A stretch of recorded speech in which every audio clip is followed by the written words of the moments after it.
जय हिंद दोस्तों आज का हमारा टॉपिक है नेशनल एजुकेशन पॉलिसी 2020 का चैप्टर नंबर 2 है foundational literacy and numeracy and urgent and necessary prerequisite to learning. यानी कि हम इस नेशनल एजुकेशन पॉलिसी में बच्चों के आधारभूत साक्षरता और संख्यात्मकता के ऊपर बहुत ज़्यादा फोकस किया गया है। उसके लिए इन्होंने पूरा एक चैप्टर इसमें दे दिया है और इसको पढ़ना बहुत ज़रूरी है। इसमें से बहुत सारे सवाल आपसे पूछे जाएंगे, तो आइए हम इसके बारे में डिटेल से पढ़ते हैं। एफएलएन है क्या? फाउंडेशनल लिटरेसी एंड न्यूमरेसी, इसको एफएलएन बोल देते हैं। इसके अंदर देखिए एफएलएन क्यों जरूरी है, एफएलएन है क्या? एफएलएन का मतलब है आधारभूत लिटरेसी। लिटरेसी का मतलब होता है, लिटरेसी और न्यूमरेसी का मतलब होता है कि बच्चा सामान्य तौर पर लिखना, पढ़ना और कुछ बेसिक कैलकुलेशंस करना जान सके।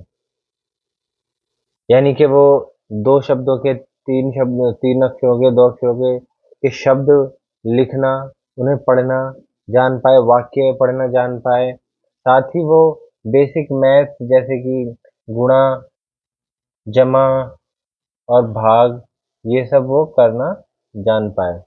इससे फायदा क्या होगा?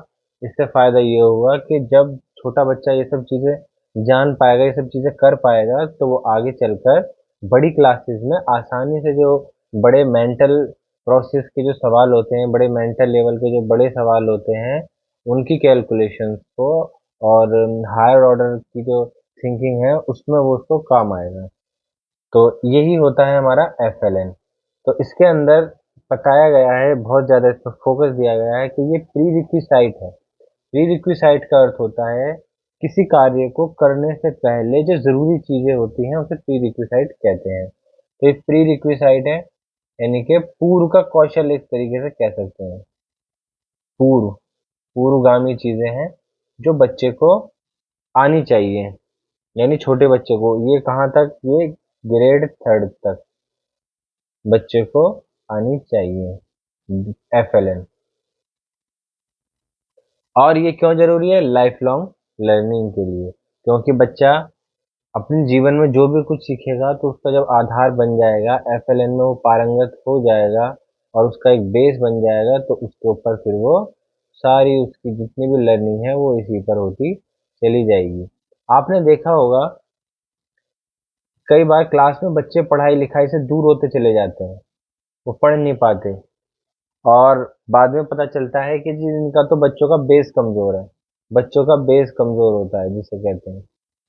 और बेस कमजोर जब होता चला जाता है, अब बच्चा 8th क्लास में पहुंच गया, 9th में पहुंच गया और उसका बेस ही कमजोर है, तो फिर वो आगे उसके जाने की संभावना ना के बराबर हो जाती है। तो बहुत ज्यादा एफर्ट करने के बाद भी आगे नहीं बढ़ पाता है और फिर क्या होता है? फिर उसका ड्रॉप आउट हो जाता है, स्कूल से ड्रॉप आउट हो जाता है। तो बेसिकली ड्रॉप आउट को रोकने के लिए, ताकि बच्चे को ड्रॉप आउट ना हो, उसका मन लगे क्लास में। अगर बच्चे का बेस ही कमजोर होगा, फाउंडेशनल उसका बेस नहीं होगा, तो ना तो उसका पढ़ाई में मन लगेगा और ना ही वो स्कूल में रुकेगा। तो बेसिकली इस ड्रॉप आउट को रोकने के लिए ये एफएलएन बहुत ही जरूरी है। कुछ सर्वे कराए गए गवर्नमेंट के द्वारा और उसमें पाया गया, और सर्वे भी अभी नहीं, सर्वे भी 8-9 साल पहले के सर्वे है हमारे पास। 8-9 साल पहले सर्वे कराए गए थे, उसमें पाया गया था कि तकरीबन 5 करोड़ एलिमेंट्री लेवल के बच्चे ऐसे हैं जो एफएलएन जिनको आता ही नहीं है, जो एफएलएन में पारंगत ही नहीं है। अब आप सोच सकते हैं हमारे देश के जब 5 करोड़ बच्चे एलिमेंट्री लेवल के, यानी 6 से लेकर के 8th क्लास तक के बच्चे, जिन्हें एफएलएन ही नहीं पता, जिन्हें सामान्य रूप से लिखना, पढ़ना और गुणा, जमा, घटा ये सब भी नहीं आता, तो आप खुद ही अंदाजा लगा सकते हो कि वो बच्चे कैसे फिर 9th 10th तक पहुंच पाएंगे। तो इसीलिए इसको बहुत ज़्यादा इम्पोर्टेंस दिया गया है और पूरा चैप्टर इसके ऊपर दिया गया है। आगे देखते हैं इसमें क्या कहना यहाँ पर चाह रहे हैं। इसको गवर्नमेंट ने बहुत ज़्यादा फोकस करते हुए नेशनल मिशन की तरह इसको यहाँ पर लागू करने के लिए कहा है। ये अब नेशनल मिशन होना चाहिए। हाईएस्ट प्रायोरिटी इसी बात पर रहेगी कि किसी तरीके से 2025 तक फाउंडेशनल लिटरेसी एंड न्यूमरेसी का जो टारगेट है वो सभी बच्चों के लिए पूरा होना चाहिए। यानी कि 2025 तक गवर्नमेंट ने इसका टारगेट रखा है। ये इंपॉर्टेंट सवाल है यहाँ पर। 2025 तक ग्रेड 3 तक यानी कि थर्ड क्लास तक के जो बच्चे होते हैं, थर्ड क्लास तक हर बच्चे को एफएलएन में पारंगत होना ही है, करना ही है। ये 2025 का टारगेट रखा है। ये नेशनल मिशन की तरह काम करा किया जा रहा है इस पर, और ये सभी स्कूलों में चल भी रहा है। आप प्राइमरी स्कूल्स में अगर जाकर देखेंगे तो वहां पर आपको पता चलेगा कि कितने जो है युद्ध स्तर पर इस पे काम चल रहा है। इसके बाद बात करते हैं जो ये नेशनल मिशन है जो चलाया जा रहा है, इस नेशनल मिशन को कौन सुपरवाइज कर रहा है? Ministry of education, government of India. Ministry of education के द्वारा ही यह मिशन चलाया जा रहा है। और साथ ही साथ यहाँ पर स्टेट गवर्नमेंट की भी भूमिका रहेगी। स्टेट गवर्नमेंट का काम क्या होगा?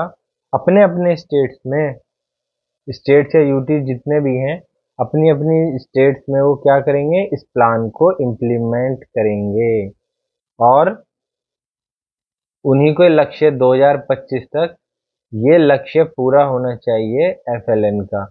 यानी हर बच्चे को ग्रेड थर्ड तक, थर्ड क्लास तक हर बच्चे को foundational and literacy and numeracy में पारंगत होना चाहिए। इसके लिए स्टेट गवर्नमेंट की ही जिम्मेदारी रहेगी कि वो उसकी टाइम टाइम पर ट्रैकिंग भी करते रहें और मॉनिटरिंग भी करते रहें। ये देखते रहें कि सही तरीके से इम्प्लीमेंटेशन हो रहा है, 2025 तक हमारा टारगेट अचीव हो जाएगा या नहीं हो जाएगा।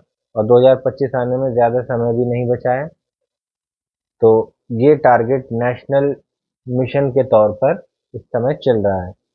आगे चलते हैं। अच्छा, ये टारगेट तो हमने बना लिया।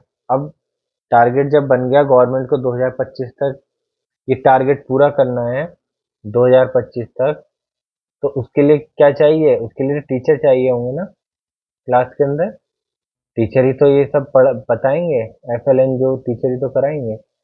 लेकिन टीचर की बहुत ज़्यादा कमी रहती है, आपने देखा होगा।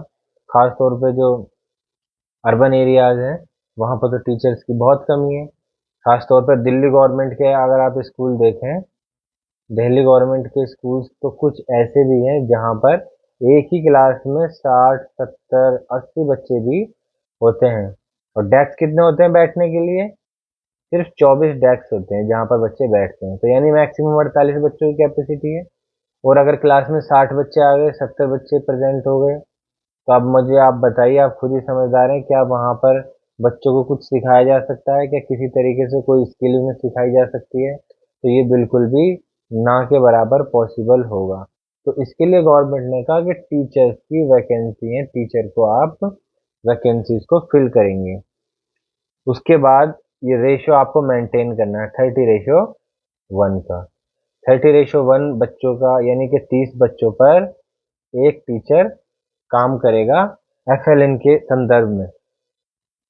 और 25:1 होगा वहां पर जहां पर सोशियो इकोनॉमिकली डिसएडवांटेज एरिया जो है, जो सोशली डिसएडवांटेज एरिया है, वहां पर 25:1 होगा। यानी कि जहां पर बहुत पिछड़े हुए एरिया हैं तो वहां पर ये रेशो 25:1 का किया जाएगा। साथ ही साथ टीचर्स को एफएलएन पढ़ाना है। एफएलएन में 2025 का टारगेट है, उसके लिए टीचर्स के लिए सीडीपी कराया जाएगा। सीडीपी, ये ध्यान रखना, ये एक नई चीज़ है, नया टर्म है। नया भी नहीं है दरअसल, इसका रूप बदल दिया है। अब इसको कंटिन्यूस प्रोफेशनल डेवलपमेंट कहते हैं। इसके अंदर क्या किया जाएगा? इसके अंदर टीचर्स को ट्रेंड किया जाएगा, टीचर को ट्रेंड एनकरेज किया जाएगा और उसको सपोर्ट किया जाएगा। इसमें इन सर्विस ट्रेनिंग प्रोग्राम्स भी होंगे, सारी चीज़ें इसमें आएंगी। इसके अलावा कंटिन्यूस फॉर्मेटिव और अडेप्टिव असेसमेंट भी होगा, यानी कि जो बच्चे हैं जो जिनको एफएलएन पढ़ाया जा रहा है सेकंड क्लास तक, कहाँ से, प्री स्कूलिंग से लेकर सेकंड क्लास तक एफएलएन पे जो फोकस है, उसमें उन बच्चों का जो असेसमेंट हम करेंगे एफएलएन का, वो क्या होगा, कंटिन्यूस करेंगे और फॉर्मेटिव करेंगे। ऐसा नहीं है कि हम एफएलएन का कोई एक एग्ज़ाम लेंगे उनका 3 महीने में, 4 महीने बाद। हम थोड़ी थोड़ी यूनिट पढ़ा करके, छोटा छोटे पार्ट पढ़ा करके, और हम उसी का ही एक तरह से असेसमेंट कर लिया करेंगे।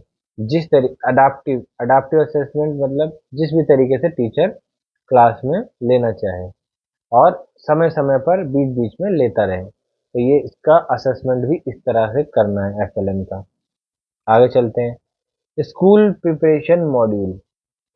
अच्छा, अब एक बात बताइए, अब एक बच्चा सीधा फर्स्ट क्लास में एडमिशन लेने आया, जिसने पहले ना नर्सरी पढ़ी ना केजी पढ़ी, इसमें से कुछ भी उसने नहीं पढ़ा, और वो सीधा फर्स्ट क्लास में एडमिशन लेने गया, क्योंकि पुरानी पद्धति के हिसाब से तो यही होता था। अब प्राइवेट स्कूल हैं, नर्सरी केजी, गवर्नमेंट में भी नर्सरी केजी स्टार्ट हो गई है, लेकिन वो 10+2 वाला जो स्ट्रक्चर था उसके हिसाब से 6 साल का बच्चा यानी कि फर्स्ट क्लास में वो स्कूल जाता था।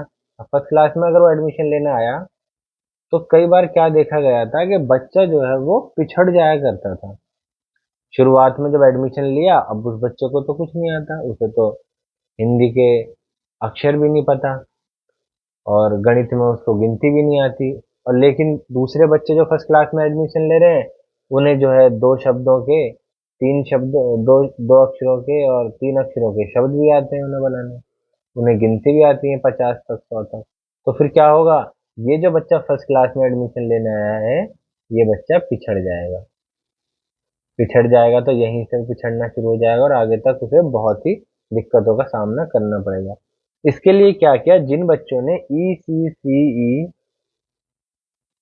ने ईसीसी में शिक्षा नहीं ली है, ईसीसी नहीं किया है, उनके लिए क्या होगा, एक 3 महीने का play based school preparation module तैयार किया जाएगा। यानी कि एक मॉड्यूल बनाया जाएगा फर्स्ट क्लास में जब एडमिशन होगा, तो 3 महीने का ये एक मॉड्यूल बनाया जाएगा जो फर्स्ट क्लास के सभी बच्चों के लिए होगा। पहले ये मॉड्यूल 3 महीने का करना होगा, उसके बाद फिर फर्स्ट क्लास की एकेडमिक पढ़ाई स्टार्ट होगी। इस मॉड्यूल में होगा क्या, इस मॉड्यूल में कुछ एक्टिविटीज होंगी, वर्कबुक होंगी, और इन वर्कबुक को और इन एक्टिविटीज को एनसीईआरटी और एससीईआरटी मिलकर के तैयार करेंगे। और ये जो एक्टिविटीज और वर्कबुक्स होंगी, ये किन टॉपिक्स पर होंगी, इसमें अल्फ़ाबेट सिखाए जाएंगे, साउंड सिखाए जाएंगे, वर्ड्स सिखाए जाएंगे बच्चों को, कलर्स सिखाए जाएंगे, शेप्स बताई जाएंगी, ये ट्रायंगल होता है, ये सर्कल होता है, इस तरह से नंबर्स होते हैं 1 से 20, 50 तक जो भी हैं, इस तरह के बेसिक ऑपरेशंस इन्हें एक्टिविटी और वर्कबुक के माध्यम से कराए जाएंगे। तो ये काम कौन करेगा, इस काम को करेंगे एनसीईआरटी और स्टेट एससीईआरटी मिलकर ये डेवलप करेंगी एक्टिविटीज और वर्कबुक। इसके आगे बात करते हैं दीक्षा की। दीक्षा के बारे में आप इसकी फुल फॉर्म जान लीजिए, digital infrastructure for knowledge sharing, यानी कि दीक्षा। दीक्षा का काम क्या होगा, एफएलएन में दीक्षा का रोल ये होगा, ये हाई क्वालिटी रिसोर्सेज को अवेलेबल कराएगा। हाई क्वालिटी रिसोर्सेज यानी कि हाई क्वालिटी जो जो टेक्नोलॉजिकल जो इंटरवेंशन है, यानी जो टेक्नोलॉजिकल इंटरवेंशन है, टेक्नोलॉजी से जुड़ी हुई जितनी भी चीज़ें हैं, वो यहाँ पर दीक्षा ही प्रोवाइड कराएगा। और दीक्षा का ये काम होगा लैंग्वेज बैरियर्स को क्या करना, ख़त्म करना। लैंग्वेज बैरियर टीचर और स्टूडेंट के बीच में जो गैप बन जाता है, लैंग्वेज बैरियर, इसको ख़त्म किया जाएगा। और इसके अलावा जो वाइबल मेथड्स हैं, वाइबल मेथड्स का मतलब है कि जो जितने भी अलग अलग तरह के मेथड्स पॉसिबल हैं, हम सभी जानते हैं बहुत सारे मेथड होते हैं टीचिंग के। प्ले वे मेथड हो गया, ठीक है, प्रोजेक्ट मेथड हो गया, प्रोजेक्ट विधि, आगमन विधि, निगमन विधि, इस तरह के जो भी मेथड हैं, वो मेथड तो है ही हैं जो परंपरागत मेथड टीचर यूज करते आ रहे हैं। इसके अलावा इन्होंने फोकस किया है पीयर ट्यूटरिंग पर, यानी कि पीयर ट्यूटरिंग के जरिए बच्चे आपस में, ये माना जाता है कि बच्चे आपस में जब पढ़ाते हैं आपस में, अच्छे से सीखते सिखाते हैं, अच्छे से सीखना सिखाना कर लेते हैं जब वो आपस में ही बातें करते हैं। तो यानी कि जो बच्चा, जिसको जो भी चीज़ अच्छी आती है वो दूसरे बच्चों को वो चीज़ें पढ़ा देगा। लेकिन ऐसा नहीं है कि बच्चे पर ही ये काम छोड़ दिया जाएगा। ये सब काम जो होगा पीयर ट्यूटरिंग किसके, एक टीचर की निगरानी में होगी, टीचर की निगरानी में होगी, ताकि टीचर नज़र रखे किस तरह से चीज़ें हो रही हैं और बच्चों की सेफ्टी भी इंश्योर करे। आपस में बच्चे, कई बार ऐसा होता है कि वो लड़ाई भी कर लेते हैं, झगड़ा भी कर लेते हैं, तो सेफ्टी को भी इंश्योर किया जाएगा और टीचर की निगरानी में ही पीयर ट्यूटरिंग कराई जाएगी। इसके अलावा बुक्स एंड लाइब्रेरी की बात हो रही है एफएलएन के लिए। अभी हमारा सिर्फ टॉपिक एफएलएन है, इसको ही ध्यान में रखना है आपको। बुक्स एंड लाइब्रेरी, इसके लिए यहाँ पर एक प्रोविज़न दिया गया है कि इंजॉयबल और इंस्पिरेशनल बुक्स यहाँ पर सभी लेवल पर तैयार की जाएंगी। बुक्स ऐसी होनी चाहिए जो पढ़ करके इंजॉयबल लगें, जिनको पढ़ने में मज़ा आए, जो बच्चों के लिए इंस्पिरेशनल हो, जिसे वो बार बार पढ़ना चाहें। तो ऐसी बुक्स यहाँ पर डेवलप की जाएंगी। और इसी के साथ ये भी ध्यान रखा जाएगा कि हाई क्वालिटी ट्रांसलेशन हो सभी लोकल और इंडियन लैंग्वेज में। हमारे देश में बहुत सारी लोकल लैंग्वेज हैं, 25-30 लैंग्वेज हैं। तो वो जो लोकल लैंग्वेज हैं, जहाँ जहाँ की भी, उनमें जो है ट्रांसलेशन जो हो वो हाई क्वालिटी हो। ट्रांसलेशन कैसी हो? High quality. High quality translation अगर होगा तो इसमें, इससे क्या होगा, जो बच्चे हैं वो अपनी जो है मातृभाषा में या अपनी लोकल लैंग्वेज में ही एफएलएन के जितने भी एस्पेक्ट हैं, एफएलएन के जितने भी कंपोनेंट्स हैं, उनको अच्छे से सीख सकते हैं और उनका इंटरेस्ट भी डेवलप होगा। जब हम किताबों को अपनी मातृभाषा में पढ़ते हैं तो हमें हमें एक अलग ही एहसास होता है। तो इसीलिए ये हाई क्वालिटी ट्रांसलेशन का यहाँ पर बात की गई है, यानी सभी, यानी लैंग्वेज बहुत इंपॉर्टेंट है। अभी लैंग्वेज के बारे में भी पूरा एक बहुत इन्होंने डिटेल से बताया, वो भी आगे डिस्कस करेंगे अगली वीडियो में।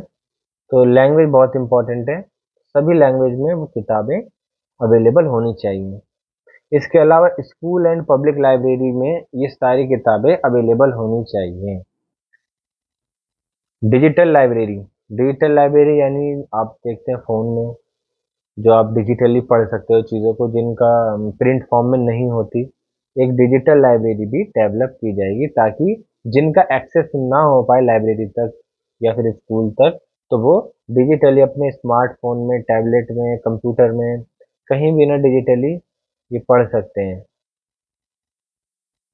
स्मार्टफोन में, लैपटॉप या टैबलेट में वो अपनी पढ़ाई कर सकते हैं एफएलएन की।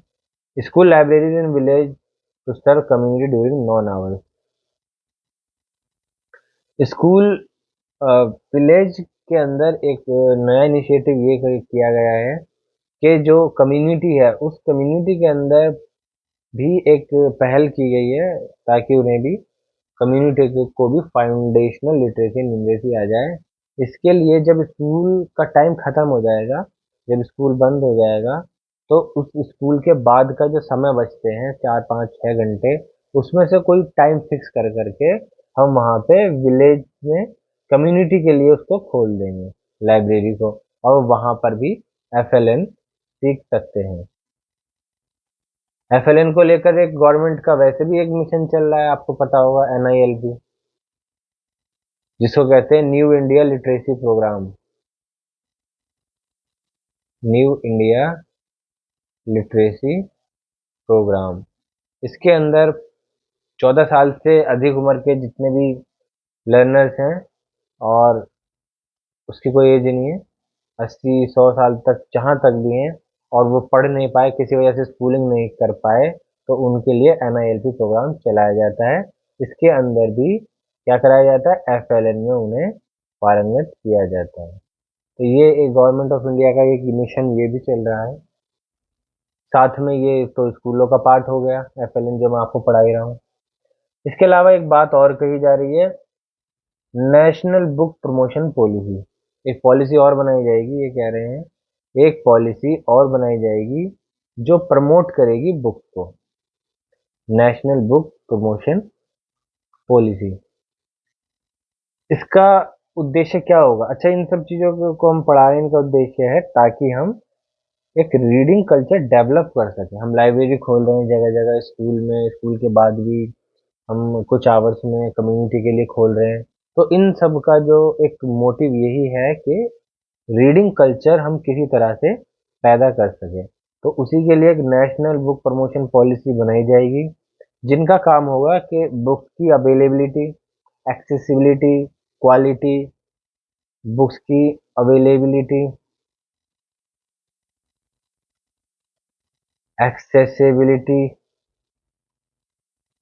बुक की क्वालिटी, ये सब चीज़ें इंश्योर करेगी ये प्रमोशन पॉलिसी कि सारी इस तरह की बुक अलग अलग लैंग्वेज पर, अलग अलग जोग्राफिकल एरिया के हिसाब से, अलग अलग लेवल्स की सभी जगह एक्सेसिबिलिटी और अवेलेबिलिटी होनी चाहिए। ये काम होगा नेशनल बुक प्रमोशन पॉलिसी का। ये एक नई चीज़ है, ध्यान रखना। इसके बाद आपने देखा होगा कि हेल्थ हमारे लिए बहुत इम्पॉर्टेंट होती है। जब कभी भी हम भी बच्चे थे, पढ़ते थे, या अभी भी कभी भी हम पढ़ते हैं और कई बार हमारी तबीयत ठीक नहीं होती और ज़बरदस्ती कोई हमसे कहे कि भाई पढ़ो क्लास में, ये टॉपिक याद करो, इसको सीखो, तो क्या हमारा मन करेगा सीखने का? बिल्कुल भी नहीं करेगा। तो जब हम हेल्थी नहीं होंगे, हमारा शरीर ही जो है स्वस्थ नहीं रहेगा, तो क्या तो हमारा पढ़ने का मन करेगा और क्या भी हम फिर सीख पाएंगे। तो इसलिए हेल्थ और न्यूट्रिशन को भी इन्होंने बहुत ज़्यादा फोकस किया है इस बार। और ये काफ़ी रिसर्चेस के बाद ये माना गया है, ये माना जाता है कि जो सुबह में मॉर्निंग का समय होता है और उस मॉर्निंग के समय के बाद, मॉर्निंग के समय में जो हम नाश्ता करते हैं, ब्रेकफास्ट करते हैं, उस ब्रेकफास्ट के बाद जब हम पढ़ते हैं तो हम ज़्यादा कॉग्निटिव एबिलिटी के साथ में चीज़ों को सीख सकते हैं। यानी कि जो ज़्यादा कॉग्निटिवली मोर डिमांडिंग सब्जेक्ट्स हैं, जैसे कि मैथ, साइंस, SST, इस तरह के जो सब्जेक्ट्स हैं, इनमें ज़्यादा कॉग्निशन का यूज़ होता है। वो नाश्ते के बाद जब हम पढ़ेंगे तो वो हम अच्छे तरीके से उसको सीख पाएंगे। तो इसी को मद्देनज़र रखते हुए इन्होंने कहा है कि अब बच्चों को सुबह में स्कूल टाइम में simple and energising morning breakfast भी दिया जाएगा मिड डे मील के साथ। मिड डे मील तो चल ही रहा है, आप जानते हैं। मिड डे मील योजना तो सरकार की चल ही रही है, अब भी चलती रहेगी आगे भी। इसके साथ में ही ये अब क्या होगा, ब्रेकफास्ट का भी यहाँ पर बच्चों के लिए प्रोविज़न किया गया है। तो प्रावधान ब्रेकफास्ट का भी रहेगा, तो बच्चों को ब्रेकफास्ट भी दिया जाएगा। जहाँ पर हॉट मील पॉसिबल नहीं है, जहाँ पर हम बच्चों को नाश्ता बनाकर नहीं प्रोवाइड करा सकते हैं, वहाँ पर क्या किया जाएगा, वहाँ पर कुछ और न्यूट्रिशियस चीज़ें दी जाएंगी, जैसे कि ग्राउंडनट, मूंगफली। मूंगफली हम दे सकते हैं बच्चों को। और क्या दे सकते हैं, गुड़ चना दे सकते हैं। गुड़ चना बच्चों को हम दे सकते हैं, जैगरी से बोलते हैं गुड़ को। और जो लोकल फ्रूट्स, जो स्कूल के आसपास जो भी लोकल एरिया है वहाँ पर जो भी फ्रूट्स मिलते हैं, हम वो दे सकते हैं, अगर हमारे पास वहाँ पर खाना नाश्ता पकाने का बंदोबस्त अगर नहीं है तो। तो इससे क्या होगा, बच्चों में एनर्जी भी रहेगी और उनकी हेल्थ न्यूट्रिशन का भी पूरा ध्यान रखा जाएगा। साथ ही अब एक चीज और करी गई है, अब बच्चों का रेगुलर हेल्थ चेकअप किया जाएगा। यानी कि अब बच्चों को हर एक निश्चित समय के बाद उनका हर महीने या हर 1.5 महीने 2 महीने बाद उनका एक चेकअप किया जाएगा। उनका एक हेल्थ कार्ड भी उनको इशू किया जाएगा चेकअप के लिए। और 100% इम्यूनाइजेशन का भी टारगेट यहाँ पर, ये भी चीज देखो नहीं है, ये न्यू चीज है। 100% इम्यूनाइजेशन यानी कि बच्चों का टीकाकरण भी 100% होना चाहिए अब। और इसको इंश्योर किया जाएगा, या तो स्कूल में ही कोई व्यवस्था की जाएगी ऐसी, या फिर और भी कोई दूसरा प्रावधान करा किया जाएगा, क्योंकि डिस्पेंसरीज में तो फ्री में इम्यूनाइजेशन होता ही है। डिस्पेंसरीज जो होती हैं गवर्नमेंट की डिस्पेंसरीज, तो वहाँ पर फ्री में ही तो वैक्सीन लगती हैं, तो वहाँ पर लगवा सकते हैं। लेकिन ये इंश्योर किया जाएगा स्कूल द्वारा कि भाई अपना सर्टिफिकेट लाओ, आपने सारे टीके लगवाए भी हैं या नहीं लगवाए। पता लगा कि आपने टीका नहीं लगवाया, किसी एक मेजर टीका, और आप बीमार हो गए, जैसे टाइफाइड का लगता है, हेपेटाइटिस का टीका लगता है।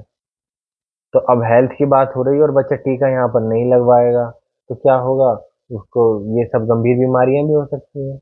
गंभीर बीमारी हो जाएंगी तो फिर उसकी वो क्या पढ़ेगा बच्चा, बताओ। तो इसीलिए हेल्थ और न्यूट्रिशन को इस बार इन्होंने बहुत ही फोकस किया है। तो यही सब बातें नेशनल एजुकेशन पॉलिसी 2020 में कही गई हैं, फाउंडेशनल लिटरेसी एंड न्यूमरेसी में। ये चैप्टर 2 है आपका। अभी आपके 6 चैप्टर और हैं इसी के अंदर। पहले चैप्टर में मैंने वीडियो बना चुका हूँ, ये दूसरा चैप्टर है। आगे भी मैं ऐसी वीडियो बनाता रहूँगा। आपका ऐसी सपोर्ट मुझे करते रहिए। अगर आपको मेरी वीडियो अच्छी लगी हो, वीडियो को लाइक करें, चैनल को सब्सक्राइब करें और आगे शेयर भी करें। धन्यवाद।